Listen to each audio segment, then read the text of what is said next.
Is this a live one? Yes, and we're just going live now with none other than the King of Connecticut, Matthew Granahan. Just finished styling and profiling in St. Augustine, Florida this past weekend with King of the Cage and UFC veteran Jason Reinhardt. So, Reinhardt, right? Am I How saying it you right? doing, Matt? Yes, Good. sir. You even competed for the UFC in Australia. That must have been quite a trip. Yeah, it sure was. Yeah, that was How nice. how did they get you there? Were you there for the week or anything to get to experience it all, or was it just for the match and back? Yeah, I was there for like 10 days, and then I flew out and lived there for a couple years and coached. Oh, nice. Did someone give you like an opportunity after fighting over there? Yeah, my jujitsu professor, Sydney Silva, right here out Oh, of that's Vegas. cool. That's Yeah. awesome. What's it like living over there? Oh, it was great, man. The Australians are great people, and I lived in Melbourne. I fought in Sydney, and I lived in Melbourne, Australia, from 2014 to 2016. Or no, I'm sorry, 2016 to 2018. Wow, that must have been a cool experience. Yeah, it was great, man. I coached for XFC Australian Top Team. Is MMA popular over there? It sure is, absolutely, especially now. Absolutely. So you guys have been busy. You were in Florida. Well, you live in Florida, Matthew. But I don't. I forget where you're from, Jason. Where are you based now? New Smyrna Beach, about 22 miles from Daytona Beach. Oh, nice. So you guys are both living it up. So someone commented how rich the king must be with his fancy cigars and fancy suits, hanging out in the same bars as the Nature Boy. Yeah, Woo! we took Matt's Lambo to the fights. Oh, wow. That's pretty cool. So, how did that weekend go? Give us the breakdown because what? Bret Hart was there. My old friend Abdullah the Butcher is still earning money, even though he begs the fans for money all the time online, and people are dumb enough to send him money, but he gets paid doing autograph sessions all the time, as well as his other projects. But how was the weekend overall? Kurt Angle and Al Snow were there too, I think. We had a marvelous time, Animal. It's great to be back on the show. And yeah, marvelous time. We had great conversations about shoot pro wrestling with Matt Riddle, the bro. And I had a great conversation with Shelton Benjamin. I was just on with Paz, our dear friend Paz, John Paz, and Neil Koloff, because Shoot Pro, we're going to be airing on the NBC affiliate out of Charleston, South Carolina, for some specials. We're going to have Frank Shamrock and Pat are going to go in the studio and do a sit down interview. And then Neil Koloff is actually going to be competing in the fall for Shoot Pro. The program director there, his name is Adam Helms, and he also runs Battleground, which is a pro wrestling company. And Neil, I was talking to Shelton Benjamin about Neil. Neil was a stud wrestler in South Carolina. I coached for a team that was opposite Neil, but I also coached with Neil's college roommate, Steve Volponi, and his college teammate. And they wrestled together at Anderson College, and they were both national qualifiers. Neil was a two-time state champion, and he's a beast. I mean, we recounted and I think this is up on Hannibal TV, actually, the time that Stephan Bonner and I were hosting the pre-show for 864 Fighting Championships in South Carolina, when the ring girls are there in the ring, and Bonner shot on Jeff, shot a double leg on Neil. We call him Jeff because he's Jeff Lewis Neil, but his pro wrestling name is Neil Koloff. And it's still talked about how well Neil defended that takedown. And he's a stud, and he's well known in South Carolina because he's on the radio. That's why we were interviewing him for Fox Carolina on that pre-show, because he was the shock jock back then for years, but also a stud amateur wrestler and a pro wrestler. He's been a pro wrestler for years. So we're welcoming him to the CDB Channel 2 in Charleston for a feature match coming up in the fall. So we got all kinds of cool stuff going on with Shoot Pro, but I had a long talk with Shelton Benjamin about South Carolina wrestling and about his dear friend Neil, because Shelton is a legend in South Carolina. Of course, he went on to wrestle for University of Minnesota, but he wrestled out of Orangeburg, and he's very close friends with Neil, and he really dug Shoot Pro. Shelton loved it. And of course, Hulk Hogan called him Benjamin Shelton a few times. Hannibal, did you see that? Yeah, he's claiming that they're good friends and calling him Benjamin, like he had it confused, and I think Shelton kind of got offended by that. Oh, he responded and said that Hogan was never his friend. And I love the Hulkster. I mean, I'm a Hulkamaniac going way back. But I thought that was funny because we're talking with Shelton about doing the broadcasting for that match, for that Shoot Pro match for the TV show coming up. So yeah, a lot of cool stuff going on. It was an awesome weekend. You saw with Nature Boy Ric Flair. Wish him nothing but the best. But there was a gorgeous. He wasn't looking too good. I have to say, somebody commented that he wasn't, and then someone else, well, he looks pretty good for 76. My dad's 77. And he looks a hell of a lot better than that. And I have a workout partner sometimes who's 74. I know he's like been through some battles, but like he was not looking healthy. I have to put that in perspective, though, just as an intellectual and so forth. The average male born today in America will live to be 74.5 years. So if he's on this side of the dirt, to me, he's doing pretty well. And again, I have no animosity towards Rick. I wish him nothing but the best. But Jason was right there, and the lovely Mel, who was a beautiful young lady that Jason and I met, and I ended up spending the weekend with. Beautiful woman. She encouraged me to make up with Rick, and I tried to. And I'll tell you, Jason was right there. He saw what happened. I was videotaping it. Yeah, he was taping it as it happened. And so Mel was like, go over there. And, I didn't want to do it, but I walked over, and Dave Fetterman, who was his handler and bodyguard, Rick was talking to him, shaking his head, and he stood right there, and he blocked Rick, and he said, he wants absolutely nothing to do with you. No, he said he didn't have time for you. Yeah, he didn't. Exactly, that's what it was. He says Rick has no time for you. That's what it was. And so I said, fine. I know the animosity he had. Kevin Sullivan told me, Andrew Anderson told me when I went on their podcast. Rick called me after I went on their podcast and swore at me, said he was going to kill me. We all know that. But the King, I'm down here in Florida, enjoying my golden years, having a great time. Jason and I have a blast down here. We recently went bow fishing.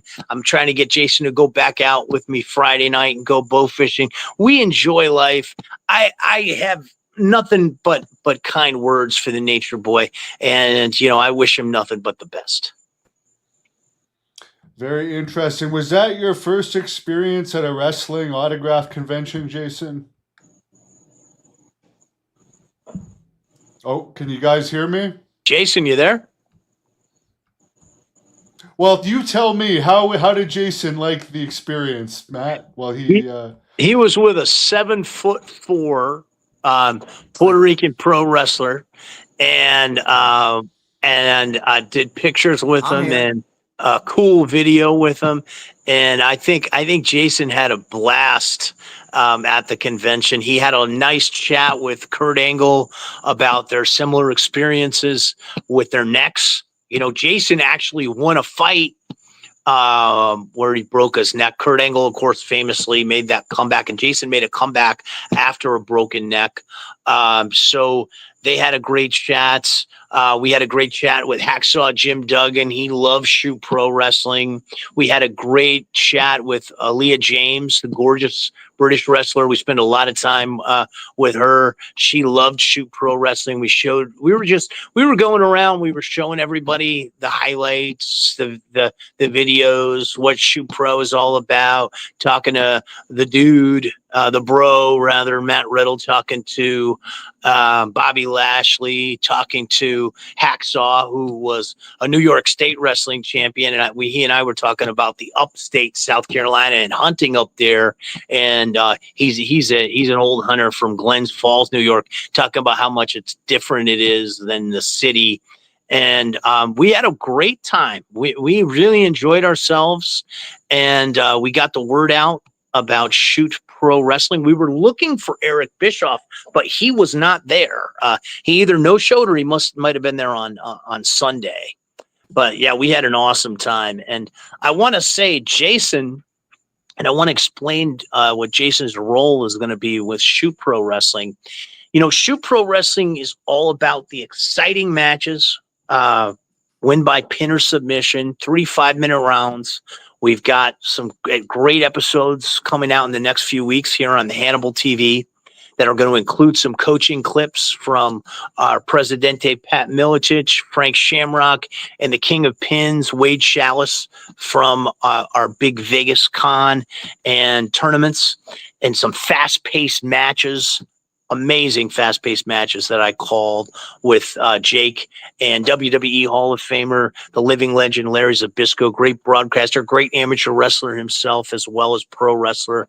And everything's going great, you know, for Shoot Pro. But Jason approached Jake and I, and he had some great insight. He said, you know, have you ever thought of having a Masters division for Shoot Pro? And we put Jason in charge of that Masters division. Now, these will not be televised matches on our TV shows. We want to give the young guys an opportunity to shine. We have LFA competitors, LFA champions. We have NCAA wrestlers. We have Fight to Win grappling champions. Our athletes come from the MMA cage, the amateur wrestling mat, and the grappling stage. And we want to keep the young bucks out there for our television shows. But what Jason's going to be doing for us is running some Masters tournaments. And I know, Hannibal, yourself as a national champion in freestyle wrestling and also in grappling, you're very familiar with the Masters division. For the older folks, you know, the silver-haired folks, the silver foxes like myself and Jason that still want to get out there and compete. And we want to give them that opportunity. So Jason's going to be heading that. But again, those won't be broadcasted. We won't have commentary. They'll just be like tournaments moving forward in that regard. So Jason, what are your thoughts, man, with Shoot Pro Wrestling? Welcome to the team.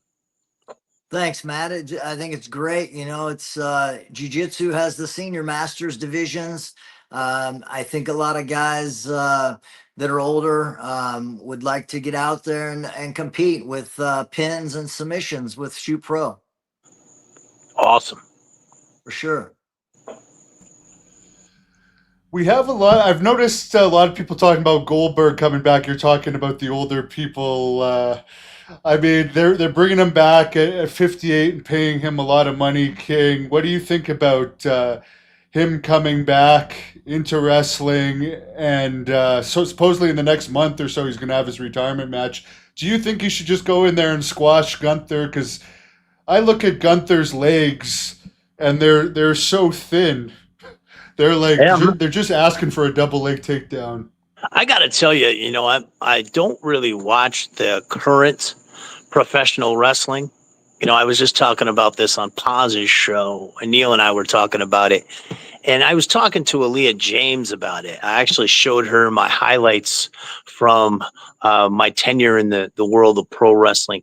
And I don't really watch it because I like the wrestling. I brought guys from the mat, like we were just talking about in the previous show, like Steve Volponi, one of my best friends in South Carolina, who I cornered in MMA and coached with in amateur wrestling. He was Neil's teammate and roommate at Anderson College. To have wrestling matches, to go in like Stephen Bond or Phil Baroni, Kamal Shalroos, they had a blast in pro wrestling because that's how I got into pro wrestling. I got into pro wrestling way back before the Dead Sea was still sick.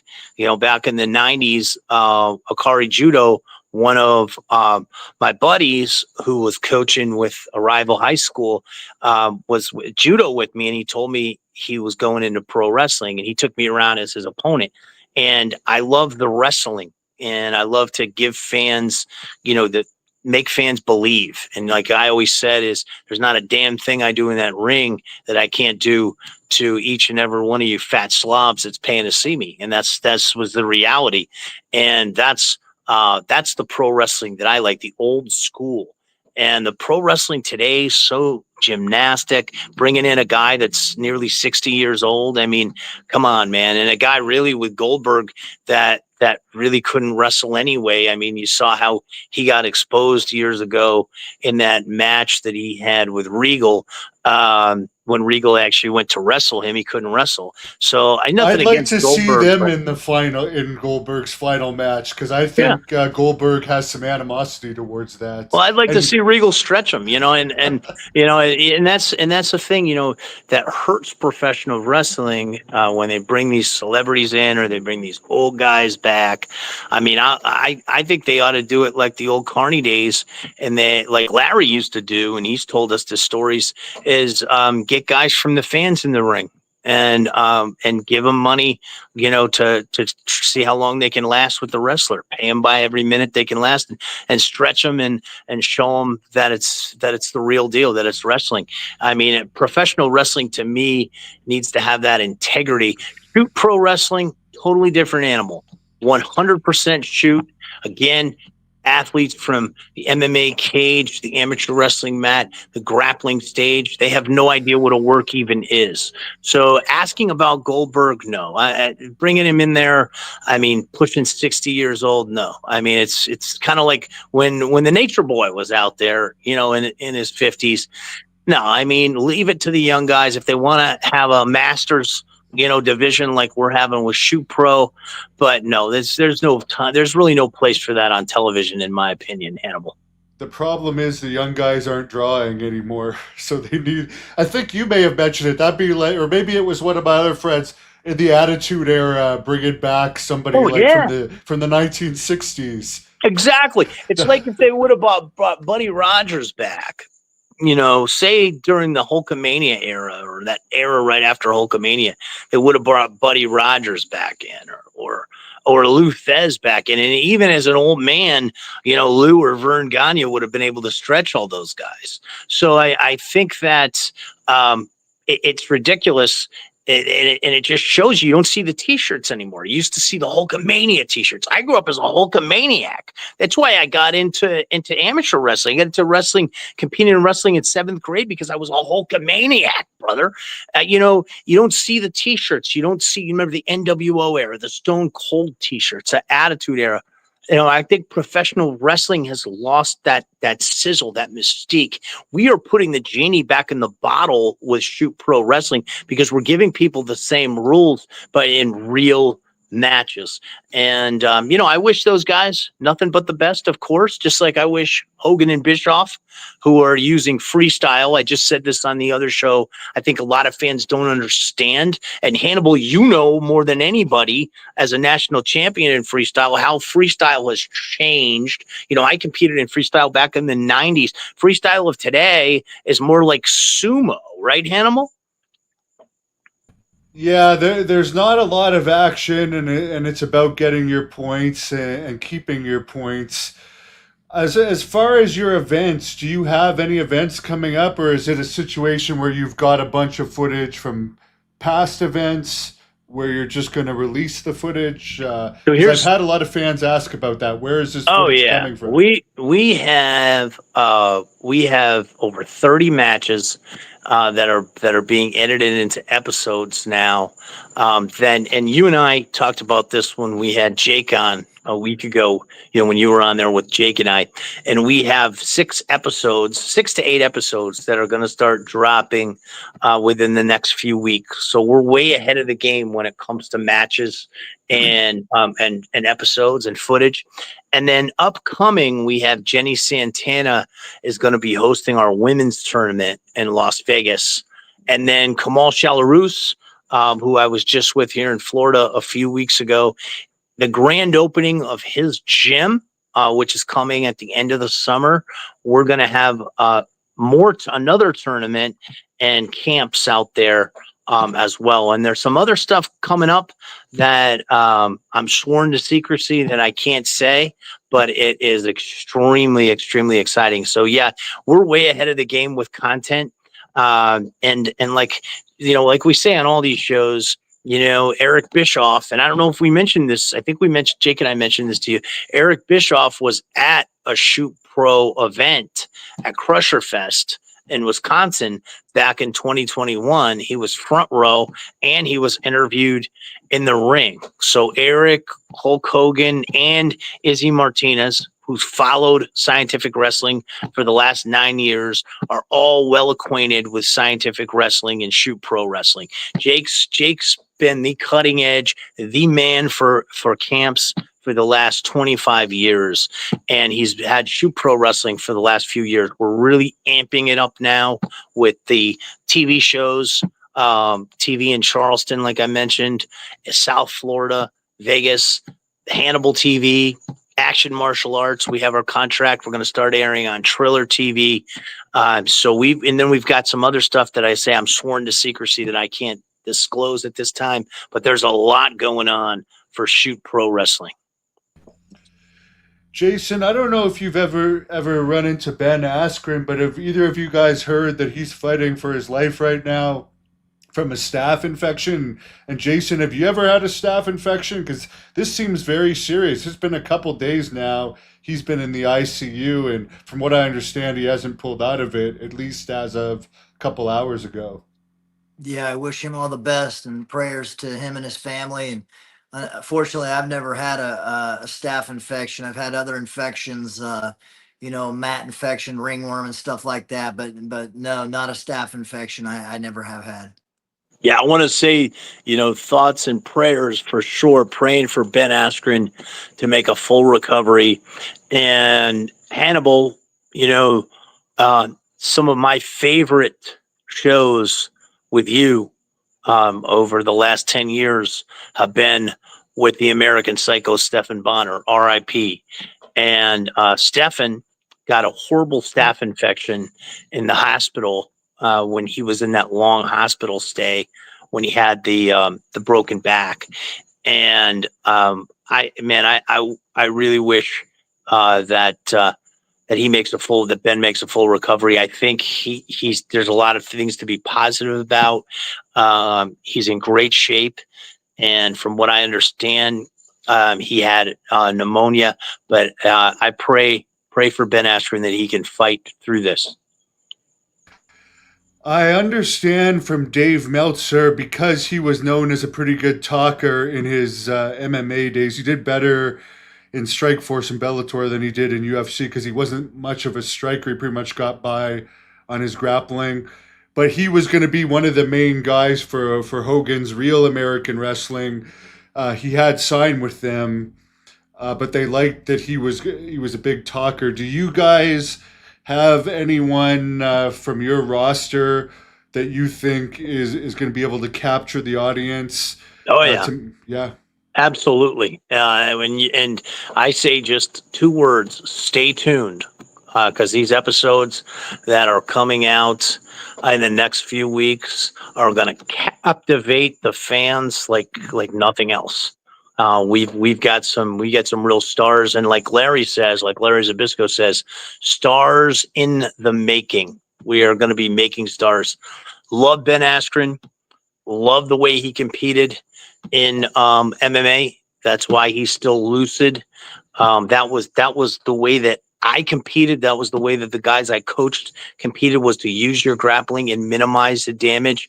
Ben Askren is an absolute legend. I did see an interview with him and Eric Bischoff, and he was going to be part of Real American Freestyle. I would think at his age, it was not going to be as a competitor.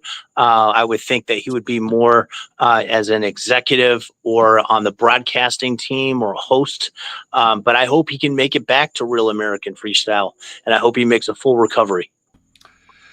Someone on here mentioning they encountered Lou Thesz and he was a jerk when he tried to get his autograph. I've heard that he was kind of cantankerous. Yeah. I've heard Dusty Rhodes was like that too. If you ever asked for his autograph, I know a lot about Lou Thesz through my longtime coach and mentor, the late Billy Wicks. He was really tight with Lou, really good friends with Lou, and I think Lou just didn't have Pops, Billy Wicks, Vern Gagne. And I've heard that about Bob Roop. They just didn't have a lot of time for people. You hear the same thing about Billy Robinson and Carl Gotch. Like Jake says, Carl Gotch just didn't suffer fools. So I think that's probably what it was. But Lou was a great, a great wrestler, shoot wrestler. So I'd say, he's on my Mount Rushmore. I'll tell you my Mount Rushmore of pro wrestling, and I'll explain why it's what it is. Starts out with Frank Gotch, because from the shoot era, because Frank Gotch and George Hackenschmidt drew the biggest, huge crowd when wrestling was the thing. The sport. It was before football and baseball, when it was wrestling and boxing at the turn of the century. Next on my Mount Rushmore is Gorgeous George, because Gorgeous George, he was a shooter, came out of the Carnies, but Gorgeous George was the ultimate entertainer. He wasn't just the biggest star in wrestling in his day, he was the biggest star of early television. Third on my Mount Rushmore is Lou Thesz, because he was the quintessential traveling champion, territory champion. And fourth on my Mount Rushmore is the brother, Hulk Hogan, because Hulk Hogan, Hulkamania era, there's never been anything like it. And then he transcended into becoming a heel in the NWO era during that Attitude Era period. So yeah, Lou is on my Mount Rushmore. And what would be your Mount Rushmore, Hannibal, of pro wrestling?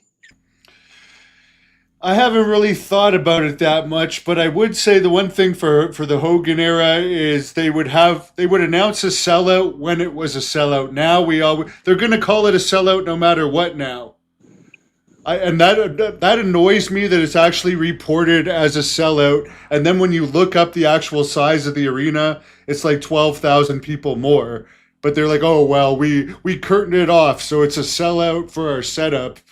But that's pretty common. Like I used to broadcast for Strike Off in Virginia, the MMA company, which was a great company. They were on TV. We had the TV deal in Comcast, and we used to run at the Eagle Bank where UFC ran, right? And this kind of bleeds into the next part that Jason and I want to talk about. And that's what they used to do for TV. They used to drop the curtains, the big curtains, because we couldn't fill the building, but you didn't want to look like there were a bunch of empty seats, but the next thing that we wanted to talk about, and the main reason we wanted to come on, Hannibal, was to talk about regional MMA, not the UFC or Bellator, but regional MMA, and kind of give fans a unique perspective. I mean, Jason, in addition to being the submission master and fighting into the UFC, he fought a ton of times on regional MMA shows, and he was a promoter. He promoted a ton of shows, and he knows the Midwest extremely well. To a lesser degree, I know the Southeast. I was kind of a jack of all trades in MMA. I competed, I cornered, I broadcasted, I ring announced. I did pretty much everything, and I was a matchmaker, and that was kind of the piece that we wanted to talk about. In that regard, kind of give fans a perspective, and I'd say give fans a perspective of how regional MMA differs from the UFC and how similar it is to boxing in one sense, and also perhaps how similar it is to the early days of professional wrestling. So I'll turn it over to Mr. Reinhardt to tell us about his experiences with regional MMA in the Midwest. Well, would you like to know? Well, we were talking about a lot of the stories. One thing for sure, and I did this when I was doing the booking, the matchmaking. If you were going to look a fighter up, a lot of their matches, a lot of their fights were not recorded. I always looked at mixedmartialarts.com as opposed to Sherdog. And this was, things might have changed. There may be other, ways to look guys up now. But that was because even mixedmartialarts.com didn't capture everyone's fight. But Sherdog would leave a lot of fights out. And that's what, you were talking about, Jason. Yeah, man. The promoters back then, there was no commissioners. Heck, there was barely weigh-ins. Your opponent would change 3 and 4 times in one night sometimes, and a lot of times the guys that you would fight, they would have a lot more fights on their record than what's actually showing, because the promoters weren't required to send in results. Now, I had a great manager, so my manager really tried to get all of my fights registered and recorded. Some of them didn't get there, but almost a lot of them did. Yeah, and also in the Midwest, Hannibal, there's a lot of, and this is what Jason and I talked about privately, a lot of stories you hear about the Midwest, and I never was involved in Midwestern MMA, but of a lot of the shadiness and a lot of the corruption that went on. And not to call guys out or speak. Give us some examples. Well, I mean, I'll throw it to Jason, but just throw a name out there, and not that he's the only guy, but worked fights. Travis Fulton. Yeah, a lot of times he would. He's got a lot of fights on his record. I fought on many shows that he was on, and a lot of times he would bring his own guys and fight them 3 and 4, 2, 3, 4 times in one night. Different students of his that he would bring to the shows and fight, and then they would get recorded on his record. Yeah, and that Oh, was wow. he wasn't the only guy to do that. I mean, obviously, I'm not gonna hold my breath on someone else that did that a lot, but it was done. I mean, a guy I think everybody knows that did that quite a bit too was Shannon Rich. In the Midwest. And some of the guys that you just look up his record, like Travis Fulton, like that he fought Travis Fulton multiple times. So that was what you always heard about in the Midwest. And that's kind of Hannibal. That's kind of like the old days of early pro wrestling when it was evolving into a work. And I thought that your fans might find that interesting. And were you aware of that, Hannibal? I definitely have been aware that there's some people fighting their students and stuff, and that there's been some works here and there, but not to the extent of multiple fights on one show. Because if there's any legitimate commission, I mean that's going to open up a whole different form of sanctioning. Sure. Well, Hannibal, Go ahead. they're Hannibal. There wasn't sanctioning for a lot of fights back then. There wasn't sanctioning bodies. I mean, heck, man, we used to. Are you there, Hannibal? Oh yeah, I'm here. I'm just taking off because I ain't as pretty as you guys, so I'm giving the fans a break from my face. There was times where the promoter, the cops, would locate our venue, and then we would go to a secret venue and fight to try to avoid the cops so they wouldn't shut us down. That was right about the time where the state wanted to get their nose into everything, but they weren't quite there yet. And they were trying to get it regulated, but they weren't quite there. And there'd be times where promoters would change the venue at the last second and have a second location without the cops knowing. So there was a lot of times where the How would the commissions would. crowd get there, or would it be just without a crowd at that point? Like when you change You'd location be at the last surprised, minute. man. The crowd would. Yeah, that's a great question. The crowd would make it, man. That's Warrior Concepts. My friend Scott Ward, he would have to change the venue and at the last second, and for some reason the crowd would definitely find the venue. The word would get out quickly.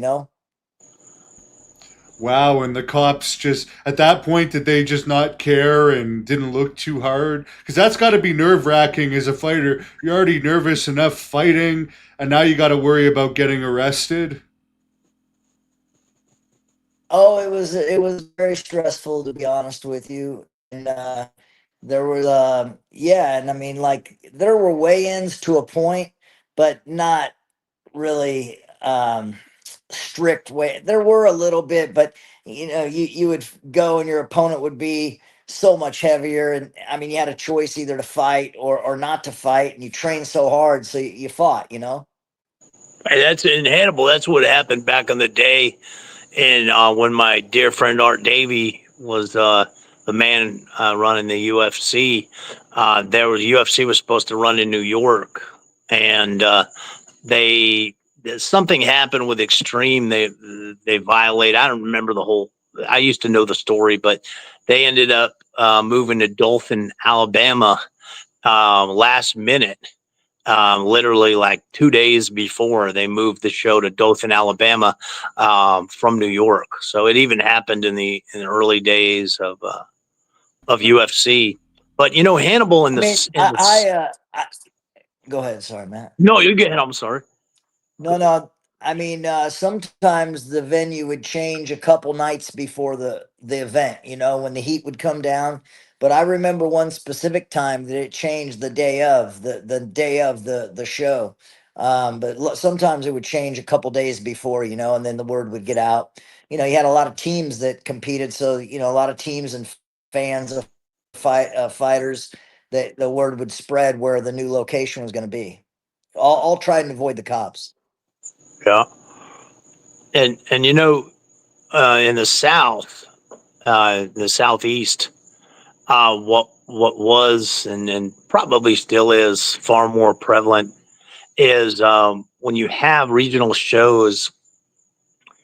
Quite often, those shows are being promoted by a school, by an MMA school, and they're Yeah. used to pad the records of the fighters. So, um, in my tenure when I was competing in matchmaking, I was involved with that in the sense of we used to say fresh meat.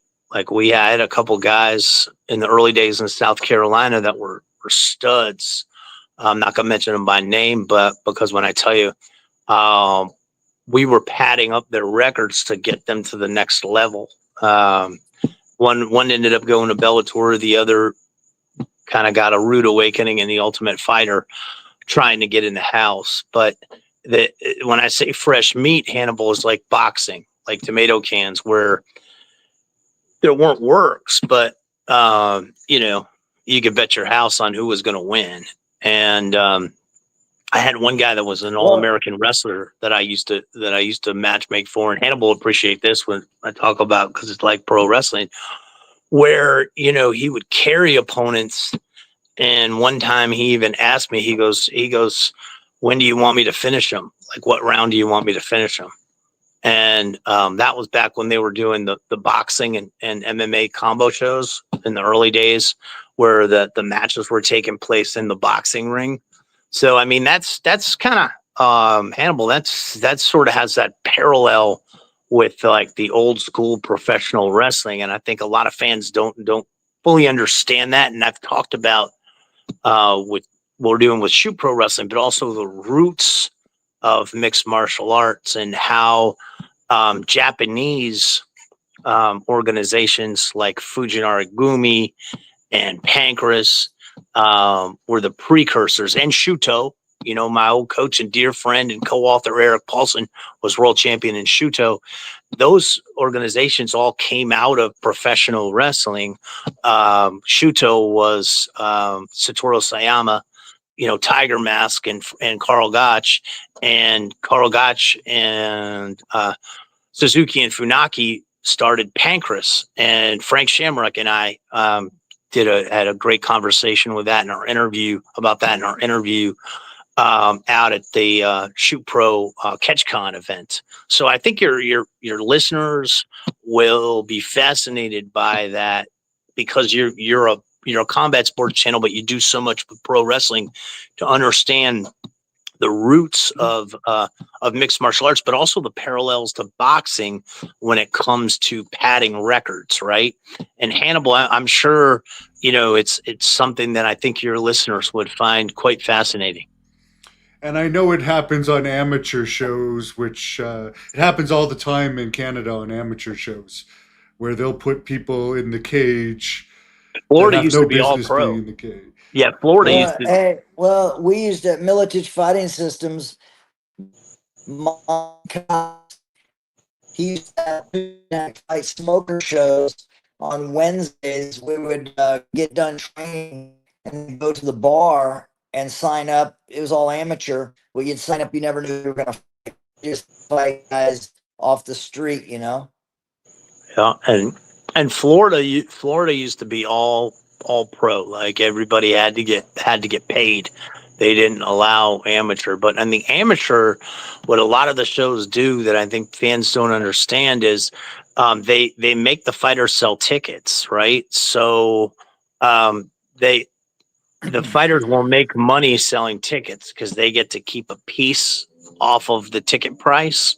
But that's how they fill their shows, because um, unless it's like a UFC, a lot of times smaller regional shows are a lot of guys who train with the guys competing and their friends and family, right? So you want to, when you're promoting, like the promoter, when I was doing the matchmaking, the promoter always wanted to book local guys who could sell tickets. And when I say sell tickets, I'm not talking about putting butts in seats because of their name value. I'm talking about physically have to sell tickets in order to fight on that show. You'd have to sell tickets in order to fight on that show. Yeah, and that Yeah, still and hey, happens I mean, there were weigh-ins, but it wasn't like it is today. You know, very strict, and it was very loose weigh-ins, and but there definitely wasn't the commissions that you see today at all. But keep in mind, back then it was called no holds barred a lot of times. You know, until MMA got the name MMA, but it was called NHB, no holds barred. Yeah, that's true. Very interesting. You got to have some stories from those smoker shows from Militich Fighting Systems where some people just got their ass handed to them, or were there also some cases where you're going in there thinking you're going to destroy some jabroni and then he ends up giving a good fight to one of the pro fighters? I never really saw that too much, man. I mean, Matt Hughes would be in there. He'd go in there and win and, you know, fight, and Jens Pulver and all the guys. And yeah, I never seen a guy really do good against a pro fighter, though. I got to tell you. Remember that Yeah. show, Hannibal? Do you remember that show uh, called God damn, I'm spacing. The one on The MTV. bullies, where the bullies Yeah, had to Bully fight the pro Beatdown. fighter. Remember Bully Yeah. Beatdown? That Yeah. was Mayhem Miller. Yeah, that was Mayhem Miller.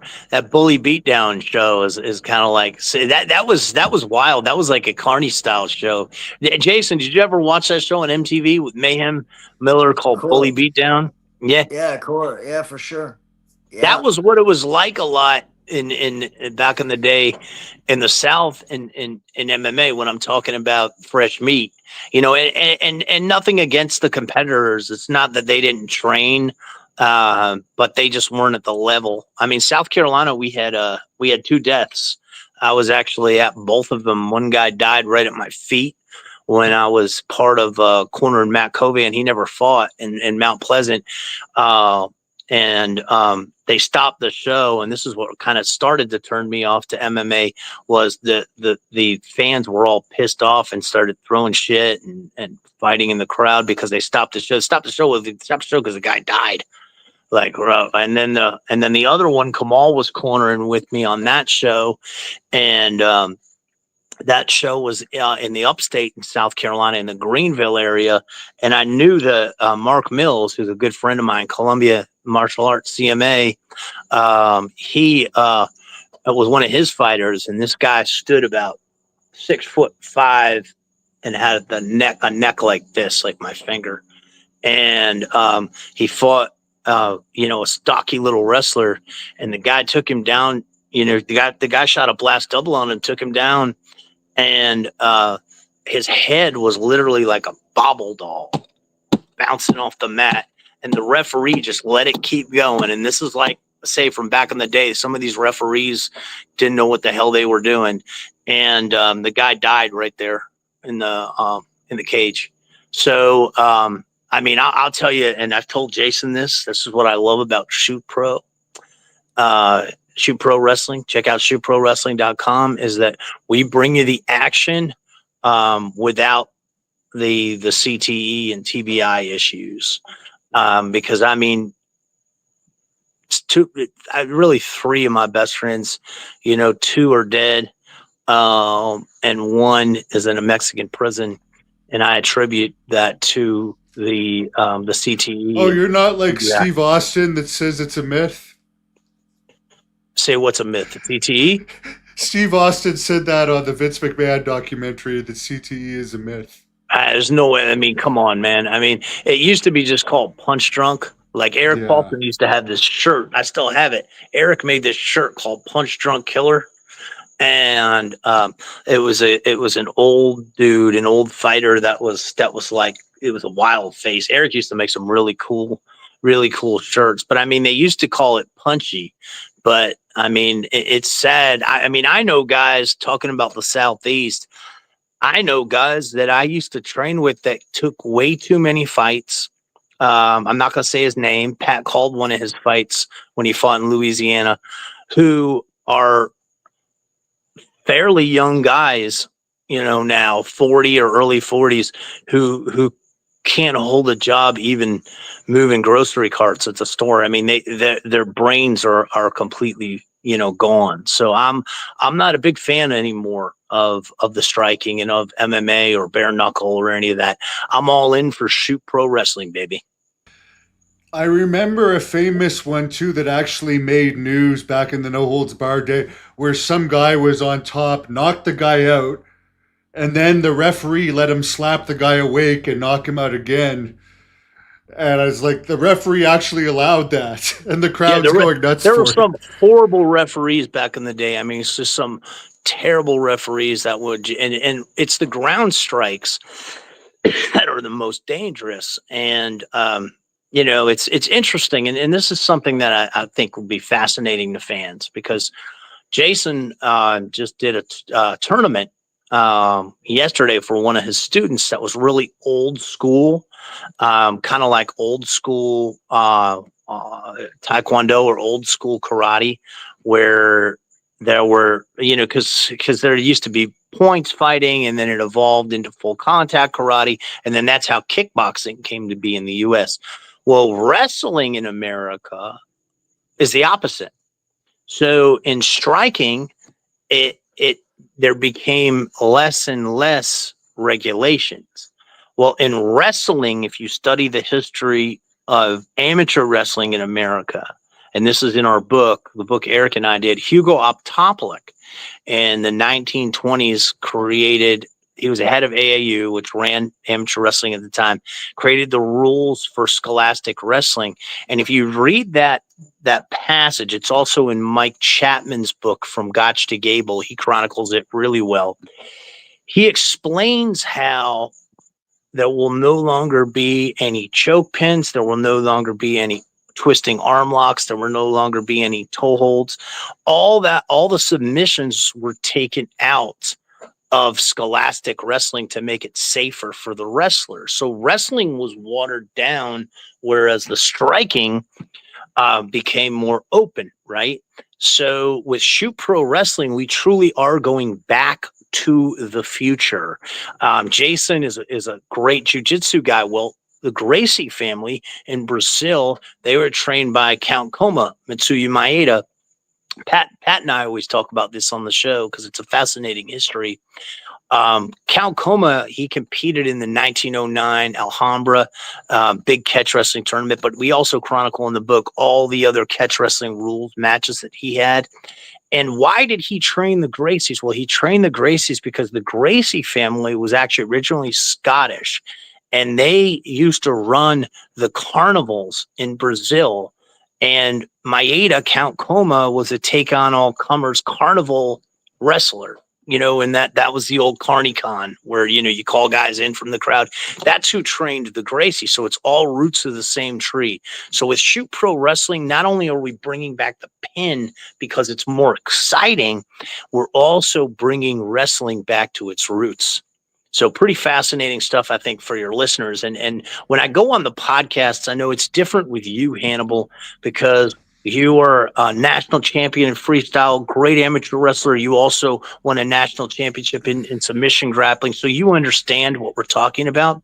But when we go on a lot of the pro wrestling podcasts, it's amazing how low their IQ is when it comes to the history of their own history, the history of wrestling and professional wrestling and American scholastic wrestling. So one of the other things that we're doing with Shoot Pro, and Jake's been doing this for years with scientific wrestling, Paulson and I did it when we wrote our book, is to educate the wrestling fans. One thing that annoys the hell out of me and why I don't like long pro wrestling matches is people that think a good technical pro wrestler is a good actual wrestler. There might be some that were both, but like for instance, Chris Benoit. People think he was a good wrestler. I've never heard of him ever wrestling. No, I don't think he or grappling. I don't think he did. I think in his matches with Kurt Angle, he was just a good athlete that could follow. And through the years when I did pro wrestling, most of my opponents, I brought my opponents, and they were from amateur wrestling. They were guys I coached with that I had the best matches with, or guys from MMA, like Kamal and Bonner and Baroni. And what we would always say is, if I went to a promoter to do pro wrestling, like there was this guy at APW that I loved because he was a little guy, but he was a wrestling coach. I would always say, you got to give me somebody that can follow me, because if they can't follow me, the match ain't going to be good, because I'm just going to chew their ass up. And there was a funny story that Chuck Sloan told here on the show with Old School Shooters. Chuck used to corner fighters with me. He was a good amateur wrestler himself. And he remembered a match where the kid was crying and saying that I shot on him, crying in the back. And all I did was wrestle him, and he couldn't follow me. So I just cradled him up and pinned him. So yeah, I mean, it's interesting when you look at that, like Dory Funk Jr., Jack Briscoe matches, right? I don't think Dory Funk Jr. I mean, Jack Briscoe was a D1 national champion. I don't think Dory Funk Jr. had much of a background either, but he was kind of like his dad would have taught him, though. His dad was a shooter. He would have taught him. I think they shot in the barn all the time. Yeah, so I mean, he So, may have had some shoot background, but yeah. Benoit, and I think in Benoit's defense, not in his defense over the horrible things he did, Benoit spent years in the New Japan dojo, so I'm sure he learned how to shoot there. Or he would have gotten shoot up. And Yeah. that's the way it should be. In professional wrestling, and I mean, I just don't watch it today. But I did go to a match that Tony DiNucci had, a show that Tony DiNucci had here in South Carolina, right in that town where I live in. That was awesome, man. I mean, those guys, I talked to a lot of the kids, and a lot of the kids were from the jiu-jitsu school here, and they had some really good matches. But I just don't like all the acrobatics, that they do now. Real shooters in the past 20 years, someone's asking, I would say Shelton Benjamin, Brock Lesnar, Kurt Angle, Charlie Haas. Steve Blackman, Charlie. Yeah, I've actually wrestled amateur Charlie Haas. We went even, but Shelton outpointed me. I will say that I did wrestle. I did amateur wrestle Shelton too. Well, do you know that Shelton Benjamin, when he was with Marty Morgan at University of Minnesota, he was Brock's coach. He would beat Brock, apparently, I heard. Yeah, he would beat Brock, and that's what everybody says, that he would beat Brock. Marty Morgan said that. He was the coach from University of Minnesota. He wrestled before Brock was their heavyweight. He was their heavyweight, and then he was Brock's coach, and they said he would wipe the mat with Brock. So yeah, he was a beast. But he's a South Carolina, and in coaching in South Carolina, when I was talking to Shelton the other day with Jason at the Fan Fest, I told him, I said, man, you remind me so much of a kid we had at Dutch Fork, Tim Dudley. And he looks just like Dudley. Dudley wrestled for University of Nebraska, and then he made it to the D1 finals, was barely outpointed. He wrestled Dave Taylor at Midlands, and it was a really close match. And Shelton Benjamin was on that level. He's considered to be one of the top 3 greatest wrestlers ever to come out of South Carolina. Lashley, we'd have to throw him in there too. He's definitely a tough customer. Someone on here is asking, this is a good question for both of you. The people that say bare knuckle is safer than UFC and MMA. I don't know if bare knuckle is licensed everywhere, but it's becoming popular. Someone I know is doing it this month in Texas. But to me, they're not getting paid enough for how badly their faces are getting messed up. That's a controversial subject. Some would say that the glove,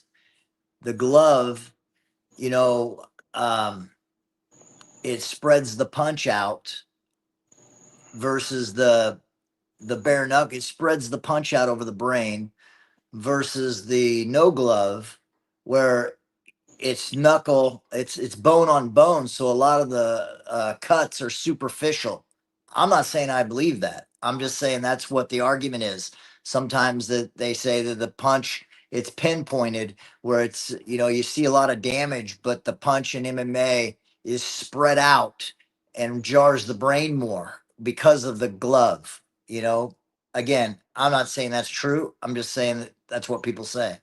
That's what people say about boxing too, because the heavier gloves are supposed to be more dangerous because you can land a lot more shots, and with the padding. I don't know. I mean, I'm not familiar, and I don't watch the bare knuckle boxing. It makes me sick to see females do it. I mean, I'm a hypocrite in this regard because I did corner a couple female fighters, but I don't like the women's MMA. And Bonner, incidentally, didn't either. He would not call. This is interesting.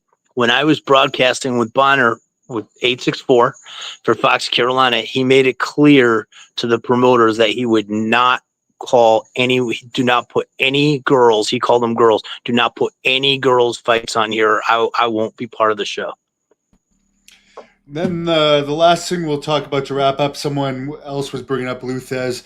Do you think a lot of these people that are getting paid to train would even have done wrestling back in the territory days, when you would run into guys like Thez and like you're going to get in there with him and he's legitimately going to rough you up, and that's just part of your job. You have to suck up and take it, or you're not going to get booked anymore, because they wanted you to be tough in the old days because it Well, was still. that's how pro wrestling is always was. I don't know if it's like that anymore, but when the Undertaker, like he was telling Rogan, I mean, when he went into pro wrestling, Buzz Sawyer, who Dan I Severn think that barely was before outpointed at his nationals. $2.5 million a year contract, by the Yeah, way. They signed him after that to keep his yeah. mouth shut. Yeah, well, he was talking about Buzz, and Buzz was a stud. Like I say, Severn barely outpointed him at nationals. He roughed up, and this is what they always used to do, and they had Larry do this to guys. If you came in, they had Hogan. Hogan got his leg broken by Matsuda. The whole idea with pro wrestling was, to keep people out, and Buzz beat the hell out of Undertaker. He says, he cross-faced him and broke his nose and just had his way with him. And that's what pro wrestling is always supposed to was always supposed to be, was the toughest guys. I mean, Frank Shamrock talks about that, in Japan, like with UWFI, which predated Pancrase. I mean, the matches on camera were close works, but in order to get on the show, you had to shoot in the matches, and I think that they should bring that back. And I mean, what we're doing with Shoot Pro Wrestling is a whole nother level. It's all shooters, it's all shoots, but pro wrestling in general, I think, needs to bring back that toughness, because I see they bring some rapper on there, some skinny rapper on there, and he's throwing the Miz around or something. I mean, what the I think he hell are was they doing? throwing, he potatoed Cody Rhodes, and Cody didn't do So, anything about stuff. it. Yeah, I mean, that's disgusting. When I was doing pro wrestling, if somebody potatoes you, you give them a receipt, beat the fuck out of them. You're not, that's what it's supposed to be. And I think that as pro wrestling is got the viewership of it has gone down, as the integrity of it has been completely lost. I mean, when they talk about it being a work and all this, I mean, that's why I'm so happy about Shoot Pro Wrestling and what we're doing. Again, shootprowrestling.com. Check it out. Check out Scientific Wrestling Instagram. What we're doing is great. We're putting the genie back in the bottle. We're taking combat sports back to the future. There's also that new show coming out called WWE Unreal that's going to be on Netflix this summer, that's supposedly going to take you into their creative room. And I don't think what we need right now in wrestling is to pull the curtain back even more. We need Because Vince McMahon to come back.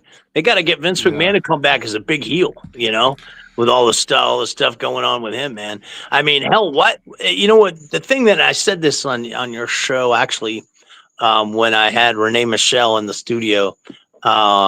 No, I think it was Gia Salazar, the actress, when I had her in the Berman studio when the Vince stuff was coming out. I said, why in the hell, when Vince got all that money, when they sold the company, when the company went public, right?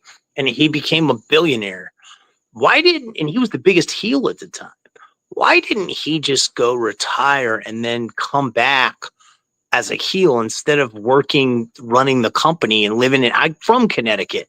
Who the hell wants to live in Stamford, Connecticut? I could never understand the guy, Hannibal. he has a passion for wrestling, and that's why I do think he'll be back in wrestling. I hope that it's opening up his own company that's going to be at least somewhat of a change, because I think WWE is too corporate now. I don't think it's ever going to go back unless Vince buys it again. But I don't think that's going to happen. Yeah, I mean, Hannibal, I think the Shoot Pro is where it's at. I think Hogan and Bischoff are kind of following our lead in that regard. It's all good. It's all about the shoots, real American freestyle. Wish those guys the best of luck. Again, their rule set is not dynamic and exciting like ours, but I think the way things are today, man, people just want to see the shoots. They want to see the real deal.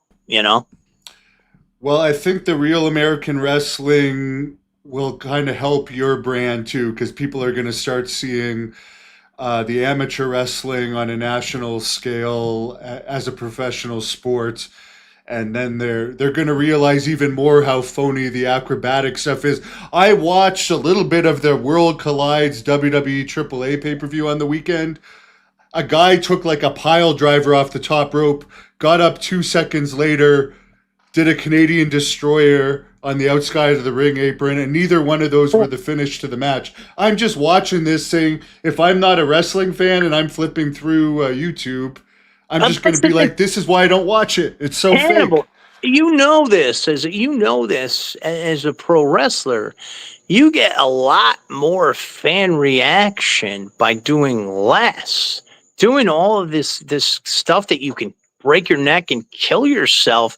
It's like a video game. Like fans are look at Larry Zbyszko and his pro wrestling career. I mean, he got more heat just taking a powder and working the fans. And that's what I love to do, to piss the fans off, than doing all this acrobatic stuff and then have good crisp wrestling. I mean, I think I don't know, man. I don't watch the current pro wrestling. I wish them the best, but I think shoot pro wrestling is where it's at. And The Rock is unquestionably the most popular wrestler out there right now. He's the highest paid, and he's still wrestling, The Rock? He's going to come back again eventually, supposedly. The last match he had was not his retirement match, but he does nothing. There's a good example of somebody that does absolutely nothing, and he's over like crazy. Because the fans, he's got the fans in the palm of his hand. And that's the thing about pro wrestling, to get the fans in the palm of your hand. Like when I was in Gastonia, North Carolina, and I came out to the ring with the toothbrushes. And I said that I was there to educate the fans and to save the children of Gastonia. And I said, I have a foreign object in my hand. I know you've never seen this before. I had to drive all the way to Charlotte to find these. This, my friends, is the beginning of saving the children of Gastonia. This is a toothbrush. That's how you get the fans in pro wrestling. Your mic work, your skills in the ring as a wrestler, and not all the acrobatic stuff. You break your neck. Maybe, King, maybe this is going to change everything. We have a new world heavyweight champion, this skinny little guy. I don't know. Who is that? You don't even know who it is, and they've made him the champion now. This just happened tonight, apparently. I was just Who is it? I don't know. Gunther. That's Gunther. Oh, but yeah, I'm not familiar with him. You don't even know the champion now. No. You don't even know the champion.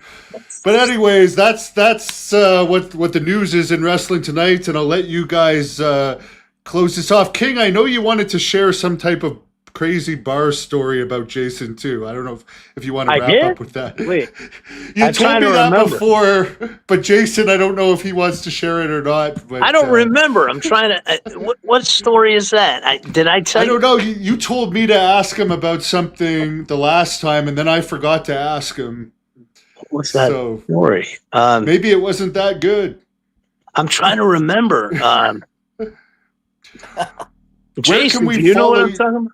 What he's talking about? I'm trying to think. Yeah, you're kayfabing me, maybe. No, but, I can't remember. I shoot for a shoot. I can't remember what story. I mean, I got a million stories, but I can't think of what story you're talking about involving Jay. I will say this though. For your fans, and we got to keep it. Keep fans interested in different things.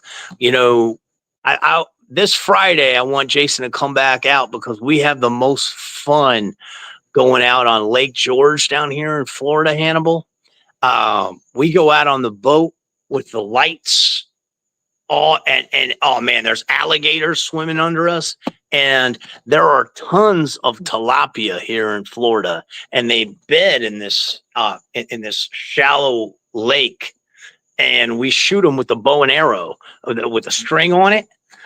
It's bow fishing, and we go out all night to shoot these things. It's nonstop action. They're so hard to hit because they swim so fast. You got to shoot behind them. But Jason and I hooked a bunch of them, and going back out Friday. And Jason, are you going to be there for some bow fishing action? Maybe we could videotape it for Hannibal. I have to see, man. I got to see. I want to tell Hannibal we're out in the boat, and the guide. He says, Yeah, we were out here last year alligator hunting, and right where you're sitting, the alligator came in the boat and chewed my buddy's arm off, bit his arm off, and they sewed it back. They took him to the hospital and sewed it back on. Oh, that's right. Yeah, they did. Yeah, they As removed it. Yeah. as he's showing us a 12 to 15 foot alligator at the bottom in 3 feet of water, he tells us that story. They bump the boat, Hannibal. These alligators come and bump the boat. I think I had my Derringer. I'm bringing my little Derringer to shoot these damn alligators if one gets in the boat. But we shoot them with the bow. It's a blast, man. It's more like it's fishing, but it's like hunting for fish. And the Yeah. tilapia are delicious, man. Jason, tell them about how I cooked them up for you and the wife. Tell them about my wine. I know you're not a big drinker, but I know your wife loves my homemade wine. Yeah, right. The king can cook, man. He can cook, and he cooked the tilapia up for me and for me and my wife. And his wine he made is delicious wine. Yeah, you got to come down here, Hannibal, and hang out with us, man. Down in the swamps of Florida, you know that we got wild women and wild animals down here. It's a blast. This isn't Yeah. like it's not like Miami, man. With it, we're in more of the redneck part of Florida. We love it down here. I can tell. Well, very good. ShootProWrestling.com. Follow these guys. Thanks for